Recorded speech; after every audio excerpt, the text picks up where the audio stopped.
Hi, everyone. Welcome to the Event Mastery event. My name is Jason Burke, CEO of High Performance System and Event Expert. And tonight we're covering lots of tips on how to put on your virtual and live events. And I just wanted to take some time to give everyone a background about me and why you should listen to me. Um, I've produced over 200 events since 2010. I'm a published author on Amazon with a book called Become a Big Star in Event Planning on Kindle, my published ebook.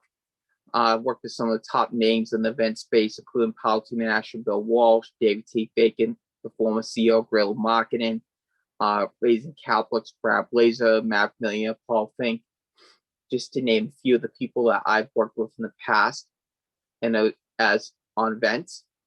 And so one of the first things I'm going to cover tonight really is go into the importance of really committing to the date for your event. And the reason that's important is because once you commit to the date, that really sets the tone for everything else. Because I've seen a lot of people typically commit to have these great ideas for events, but then they never commit to it. They never commit to the event. They never commit to actually executing the date. And then you run into them 2 or 3 years later, they're still talking about this great event, this great thing they're going to do, but it just never happened. So one of the most important things is you got to commit to the dates of the event. That's the first thing. Once you've committed to the event, now if your event is going to be a virtual event, this you want to think of technology options for your virtual event, and there's a few of them out there. You got Zoom. Zoom, as you know, has two options. You have Zoom meeting and Zoom webinar. Now, Zoom webinar is really good for meetings like webinars, summit events, multi-speaker events, workshops, where it's going to be sharing your screen and PowerPoint presentation. So that's one of the things that Zoom webinar is really good for. Meetings that they're really good for. Also, Zoom meeting. You can do the same things, but you want to use that more for, you can use it for breakout sessions also. The feature in Zoom meeting, you're allowed to have breakout rooms and breakout sessions. And doing that, Zoom is a good place to start, especially when you're first starting out with events. That's a really good place to start, Zoom. And once you start there, you can also use things like StreamYard, and StreamYard's a little differently. You can use virtual backgrounds in StreamYard like you can in Zoom. You can use Webinar Jammer. You can use GoToMeeting. There's different tools that you can use to host your virtual events, but my personal advice is use what's most comfortable for you first, what you're most familiar with first, because by using what you're most familiar with first, you're going to create a good experience for your audience. And then later on, you can upgrade into the more fancier software with the bells and whistles. A common mistake a lot of event organizers make is they try to go to the software with all the bells and whistles right out of the gate before they're really ready for that. And because they do that, the event may not go as well virtually because they don't really understand the technology like they need to for the event. So that's one of the things I tips when picking technology. Use event technology that's simple for you and your team to use, and it's easy for your guests to log into the event. It's easy for them to use the technology. It's not a project for them because remember, not everyone has the same technology level, and because of that, you've gotta be mindful of that. So that's one thing you want to really look at when it comes to technology options for your virtual events. Now, when it comes to venue selection for your live events, there's a few things that you need to know. One of the things you need to know for sure is once you know how many people you're going to have, one of the first questions you want to ask, say, a hotel or a meeting space is how many people can they accommodate in that meeting space? Can they accommodate either theater style or table setup, depending on what type of event you're having? Another question you want to ask is, do they have sales tables you have in the back? So how many sales tables can you fit in that meeting space in the back and still fit the number of people you want in the room? If you're going to have booths, you got to tell them how many booths, and you got to see if that space will fit. And you also want to mention about the registration tables. You want to get multiple quotes for multiple hotels so they compete each other for your business. That's also very important with that. Now, one of my secrets when it comes to meeting space for your events is you want to and I've done this a lot in the past with my RIA events in Vegas, you can get a training room that company has for free or low cost just by allowing them to speak for a few minutes at the beginning of the event. And this is a great strategy if you're first starting out with your events. You don't have a large audience. You don't really have a big budget for AV or for meeting space. This is a great strategy that you can use that will get you started with your events by using another company's training room by letting them speak for a few minutes at the beginning.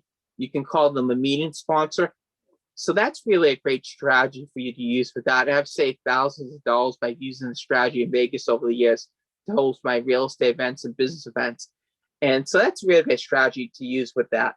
And then once you grow into going into a hotel and it makes financial sense for you, then do that. Now, when it comes to booking meeting space with a hotel, like we went over, you want to look at, can they accommodate the number of people you want? Can they accommodate the style of seating you want? Do they have tables that you got to have for your sales table in the back of the room because you want to have 2 or 3 tables for your sales table in the back of the room? These are some of the questions you got to be asking the hotel. Also, you got to find out upfront if the hotel allows you to bring outside AV or not. And do they have their own in-house AV, and compare the pricing so you can make a determination what is better for your event. Would it be bringing the outside AV, your own, or using the hotel's AV? Because some hotels are union, and you may not be able to bring in your own AV, or you may have to pay that person to pay them a fee just to watch you, even if you bring in your own AV. So that's really good information to know so you can be more successful in negotiating with the hotels and find out what they have, what they don't. And another thing too, you want to avoid the room blocks. Now, a lot of hotels, if you're having a conference, will say if you block off a set of rooms, we'll give you this. But remember, if your guests are not staying, don't end up staying in the hotel, you end up losing. You have to pay for those unused rooms because they blocked them off and they can't resell them. A better strategy is to negotiate a percentage discount for people that book through the hotel's website for the event. Maybe you get a 10 or 20% discount off the normal price, but the hotel still has the ability to sell those rooms to other people. And that is one of the most important things. If they have the ability to sell the rooms to other people, you're not on the hook for any rooms that are not used because you did not use a medium block. And so that's an important tip when it comes to dealing with hotels. Another thing you want to really do too is when your live events, it's arrive about an hour and a half to 2 hours ahead of time for your live events. And one of the reasons you do this is you really want to check the room. You want to make sure the setup's right. You want to make sure the table's right. You want to make sure the AV works, especially if you're using the hotel's AV or having an outside company bring in an AV. If you're doing a big multi-day event, I recommend arriving the night before to test out the AV and equipment. If you're doing a small event, arrive a couple hours before just to make sure the AV is working. It works the way you want it. Also make sure the room is set up the way you want it, because if it's not set up the way you want it, you got to get in there and fix that room and then set it up the way you want it. And that will make your event go smooth, because if you get there early, any potential landmines or problems or challenges you can head off. And so that's another tip when it comes to doing setting up an advance for your live events. And as more live events come back, you want to look at that. Now, speaker selection is another thing. When you're selecting speakers, you got to look at a couple different criteria. One, they got to promote the event. Are they a client of yours? Maybe you want to feature them, and you can give them a spot to feature them and your success stories and everything like that. And for what you're doing, that is really important, because if they're a client of yours, you can put them in a spotlight them. It makes you look good. And one of the things is when you're selecting speakers, you also want to make sure the audience is the right fit for them. So here's a few questions when you're doing this in speaker selection. One, you want to ask them what's their target audience. And then two, you want to ask them what is the coaching program or offer that they're making from stage, because you want to make sure the price in the offering is the right fit for your event. Because if it's not, you're better off referring that speaker to another stage you have and getting 20% commission or whatever split you have with the other promoter. But you want to be careful who you put on your stage. Are they going to push the event? They're going to push the event hard. You can give them a spot. If they're not going to push the event hard and they want to speak, you will charge them a sponsorship fee. And I've done this in the past. You can structure your sponsorship packages in a certain way. Like, for example, for our son, we have a gold package for our virtual event that's $1,997. That keep 100% of the sales. We do a silver version of that that's $1,497, and then do a 50-50. And then we do a 30-minute version of that that's $997 and 50-50. That's an example of sponsorship packages that I structure for speakers specifically. But you want to find that out and make sure they're the right fit. And typically, if you're doing a multi-speaker event, you want to have about 6 to 8. Keep it about 8, no more than 10, because you got to consider how many people you have in the audience. And just to recap, because we have some new people joining us too before I go on further, we covered, the first thing we did today was cover the points of committing to the event. So it's always important to commit to the date of the event, because without that, nothing takes place and happens. Number 2, when it comes to technology, there's a few technology options for a virtual event. Zoom is a great one to start out with, especially if you're starting out. You can use, like we're using now, Zoom Webinar. Gives you the ability to share your presentations, gives you the ability to record. People can ask questions in the chat in the Q&A. And Zoom Meeting is good for networking sessions. You can run webinars on Zoom Meeting, but I recommend really Zoom Webinar because it's $40 a month add-on, but it gives you some additional features that make it easier for you to run your event. Now, if you're doing breakout rooms, you're going to have to use Zoom Meeting because Zoom Webinar does not have that feature. Now, there's also Webinar Jammer and StreamYard. And my advice with technology is start where you're comfortable first. Always start where you're comfortable first, then upgrade to the more fancier software later. A common mistake is a lot of people want to upgrade to the bells and whistles right away, but they don't know how to use it, so they're not providing the best experience for the audience. So remember, you want something that's easy for you and your team to use so you can execute your events. You also want something that's easy for your audience to use so they can log in, because you can never assume people have the same technology level as you do, because a lot of people don't. So you can never make that assumption. Now, when it comes to your live events, here's a few things. Here's one of my secrets when it comes to meeting space. And I've done this over the years in Vegas. When you first start out, you have a small audience. Find companies that have training rooms that you can make a barter and trade deal with. Give them 2 to 5 minutes to speak at the beginning of the meeting, and they'll give you their meeting space for either free, low cost, and they might even throw in the AV. This saves you hundreds and thousands of dollars when you first started out until you establish your audience and get it big enough where it makes financial sense for you to go into a hotel. I did this many a times with my Las Vegas Real Estate Insiders Club meetings where title companies, mortgage companies. I mean, these guys would give you the training for free. They provide some food for free. I mean, this is a great strategy. What I'm giving you right now, they'll save you thousands of dollars in meeting costs, especially at the beginning, until you get big enough for it. And once you get big enough, then you want to go look at booking a hotel room. Here's a few things you want to ask the hotel. So you want to know how many guests you have at the event.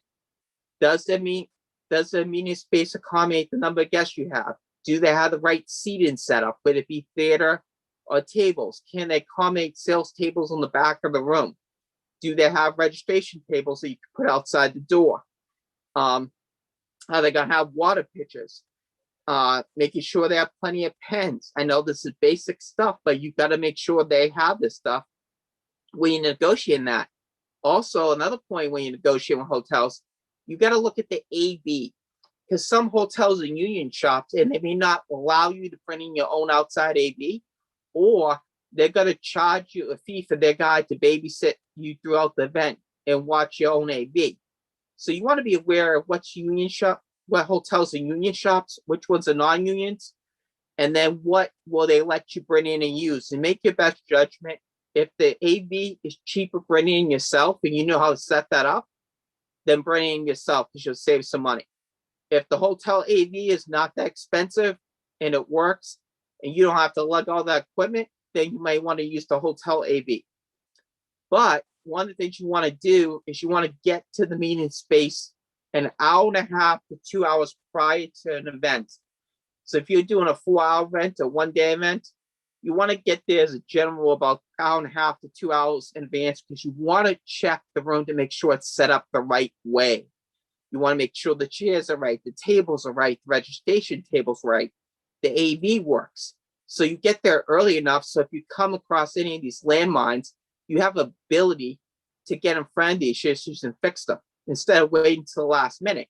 If you're doing a multi-day event, I recommend you get there the night before and test the AV out. And also and let your sponsors set up for that. Because you want to make sure all the room is set up the right way, the equipment is right, because you never assume that. Because I've been to plenty of events I've hosted and the hotels haven't set up the way I wanted. I had to go to them and get them to set it up. That's why you want to get there early. And that's very important. So you want to get there early with the hotel. You want to find out how much the AV is. Some of the hotels, if you buy a certain amount of food, will give you the meeting space for free. So you have to think, if you buy so much food, is that less costly than paying for the meeting space? And you do it only if it makes sense for your event. So those are really keys when it comes to live events. And now when you look at speaker selection, like I talked about just a little bit earlier, you want to look at, okay, what's the speaker's target audience?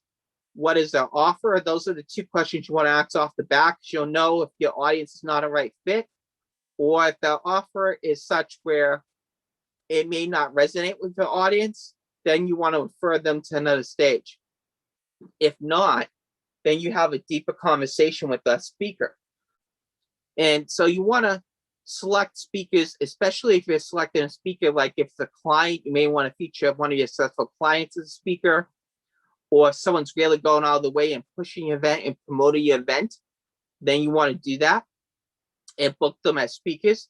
Someone's not going to promote the event, then you want them to pay to speak. And this is where you can create speaker sponsorships, which I've done. And a few examples of the speaker sponsorship packages include, look, if High Performance System, our virtual event, we have 1,997 Gold, which has, they keep 100% of their back end, they get the registration database, they get the recording. And then we have a silver version, which is 1,497. And after they make that back, we do a 50-50 rev share. Sometimes you might just do a straight rev share on a deal. Sometimes you might do it just a straight sponsorship where they keep all the proceeds. Sometimes you do a package like I do in the middle. But you have to structure those packages, and you have to give them certain details like what's the audience size, will they have access to the recordings, can they get the registration database, can they sell or not sell on the stage, and you have to make that decision as an event organizer. So these are some things you really want to think about when it comes to really speaker selection for your events and making them really successful. Now, some ways to market your events. One of the great ways is Meetup, especially with starting out, because you can create a Meetup group. And typically when you're creating a Meetup group, it usually takes 3 days for the group to go live. So you want to have a good name. You want to have a description that clearly communicates what the Meetup group is about and what value you're offering.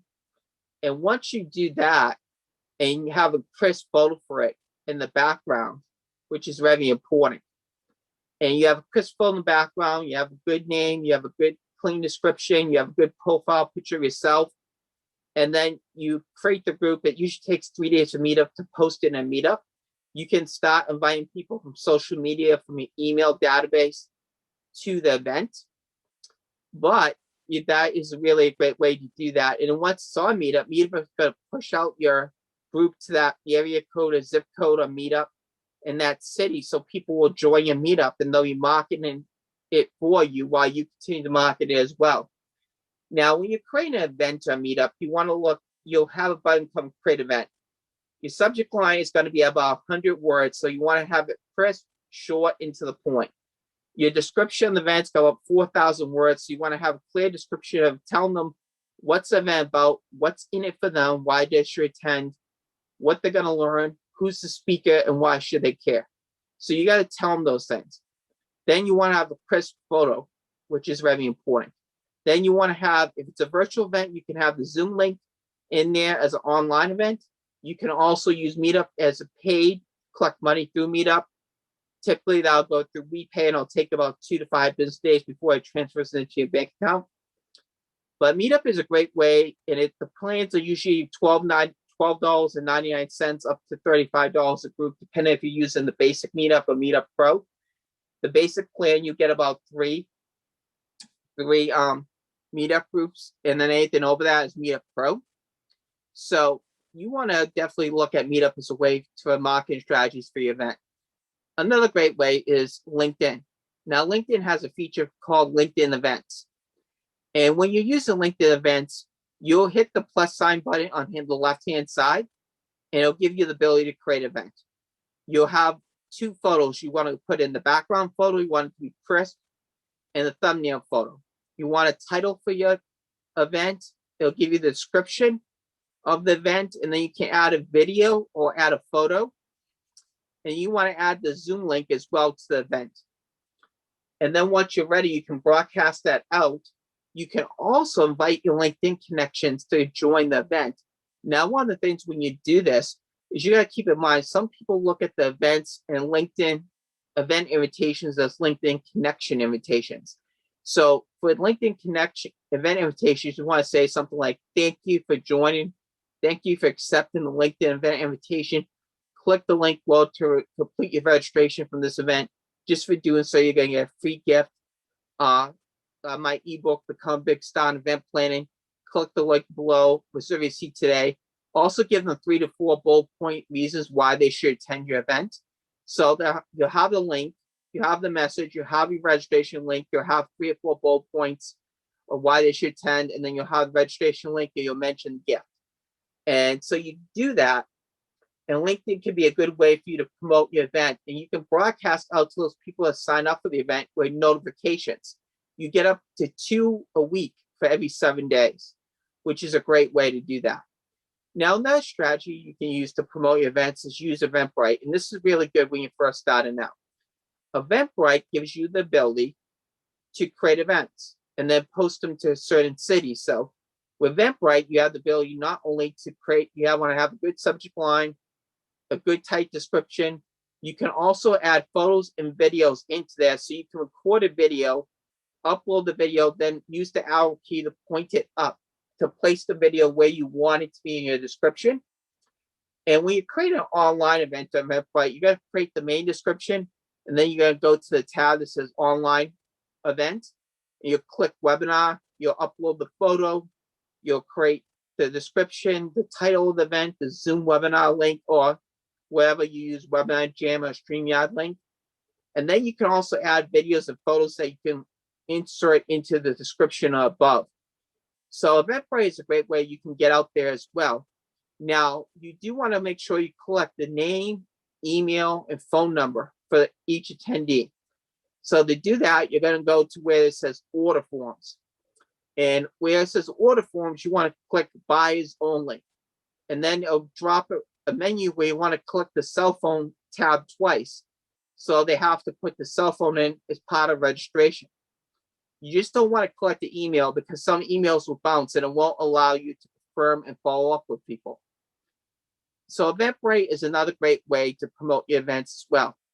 Now, another great way to do so is Facebook. Facebook groups are a great way to do this. You can set up a Facebook group for free. You can put a crisp photo, put a description what the group about. You can start inviting people. You can also do a private Facebook group that's only for your paying clients can access as well. So then you can do announcements in your Facebook group, promoting your upcoming events and your knowledge and your tips and growing the community. And then you have to decide if you want people to be able to share posts or not, or you want to get approval so you can share the post. But Facebook is another great way to promote your events. Now, Instagram is another great way. With Instagram, it's really about the photos and videos. So you want the photos to be crisp. You want the videos to be crisp. You can add other successful people into your stories. Like if you have a post of Tony Robbins and a quote, you could click on the hashtag button, put Tony Robbins, and then underneath that, click the mention button and put what you like about that quote. And that will help you attract some followers on Instagram. But the key with anything in social media is to be consistent. It's posting once to twice a day consistently. If it's once a day, do it once a day consistently. The more consistent you are, the more results you receive over the long term. And so that's a few tips when it comes to really promoting your events so you can help get to the next level with that. And one of the things I want to talk about now is I have my event coaching. Now, we're offering an event coaching in 6 months, which includes 12 bi-weekly 45-minute strategy sessions with me, Jason Burke. And if I unbundled that, that'd be a $10,000 value. But what I'm doing is I'm offering for $1,997. We also offer payment plans of 2 payment and 3 payments as well. We also offer 3-month event coaching at $997, which you get 6 bi-weekly strategy sessions with me over 3 months and unlimited email and text support as well. Now, to take action on event coaching, get started with 6 or 3-month event coaching, click the link in the chat. You like to book a strategy call with me, 30 minutes, and see if it's a good fit. I also in the chat have my calendar, and I'm going to put. And so with me bi-weekly, you get text and email support for $1,997. We also have 3-month event coaching at $997, which is 6 bi-weekly strategy calls over 3 months, and unlimited text and email support, which is $997. You can also click a link to the calendar to book an event coaching discovery call with me, Jason Burke, CEO, High Performance Assessment and Event Expert. Again, I want to thank everyone who attended the Event Mastery training today on June 23rd, 2021. We will be having another training on July 7th, 2021, virtually at the same time at 7 p.m. Eastern Time. Thank you again. Have a great day.